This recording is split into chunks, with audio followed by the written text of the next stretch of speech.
Looking at this question related to properties of expectations, we want to now look at the main key takeaways from this question. So let's just highlight the key takeaways from this question. So key takeaways from this question. Number one key takeaway was expectation is a linear operator. We applied this in question in A, in C, and in D also. So expectation is a linear operator. This is a very important takeaway over here. Expectation is a linear operator. And here are the two things that we talked about. That linearity means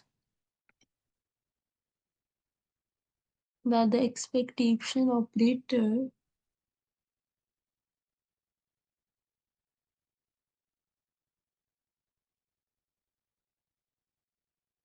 can go inside summations, which means expectation of sum is sum of expectations, can go inside summation, and constant multiples can come out. Right, so this is what linearity means, that expectation can go inside summation, which is expectation of sum is sum of expectation, which we applied in part A, we applied in part C, and we applied it in part D as well after expanding the x plus y whole square. So when we say it can go inside summation, we mean that expected value of x plus y is expected value of x plus expected value of y. And when we say constant multiples can come out, that just essentially means expected value ax is equal to a expected value of x. That's one thing linearity means. The second is linearity. We also talked about this, that linearity. So this is something we also talked about when we talk about linearity, that while it does let expectation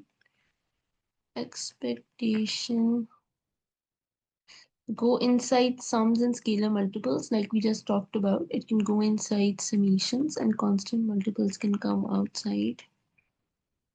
Can go inside sums and scalar multiples, but not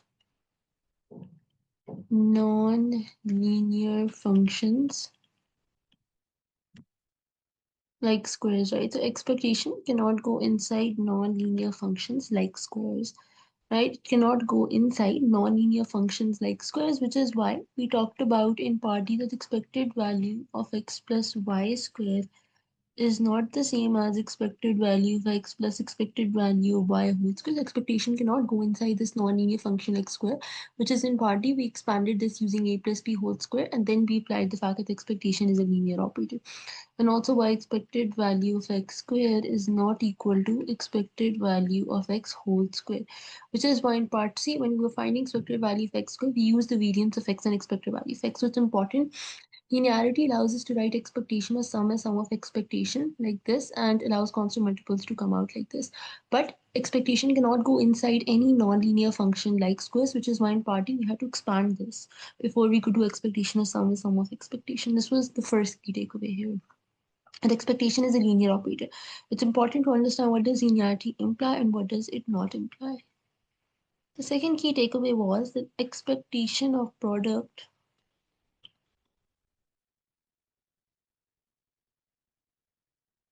is product of expectation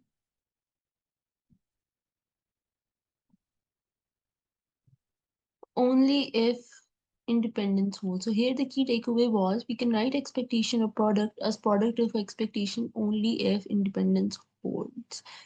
Expectation is sum of expectation because of the very fact that expectation is a linear operator. It has nothing to do with independence. So here when you are told the independent, this is relevant for part B only, because in that we can only write expected value of xy as expected value of x times expected value y when if we know independence holds, right? So expectation of product is product of expectation only if independence holds, right? So basically in part B we said expected value of xy is equal to expected value of x times expected value y if x and y independent is the key. You can only write this if x and y are independent. When we're talking about expectation as sum of expectation, that does not require independence. That's just because of the fact that expectation is a linear operator. So something to note here is Expected value of x plus y is expected value of x plus expected value y, like in part A we did, regardless of whether x and y are independent or whether x and y are independent because of linearity, right? Because this is follows from the fact that expectation is a linear operator, which allows expectation to go inside summations and constant multiples to come out. But expected value of xy is equal to expected value of x times expected value y only if x and y are independent, right? So this is important to keep in mind. Expectation of sum is always sum of expectation, regardless of whether the two random variables are independent or not. But you can only write expectation of product as product of expectation if independence holds. So this is where this assumption of independence becomes relevant. The last takeaway from here is going to be that we know the variance of x is expected value of x squared minus expected value of x whole squared. You know, this is variance of x, so expected value of x squared, this can be easily found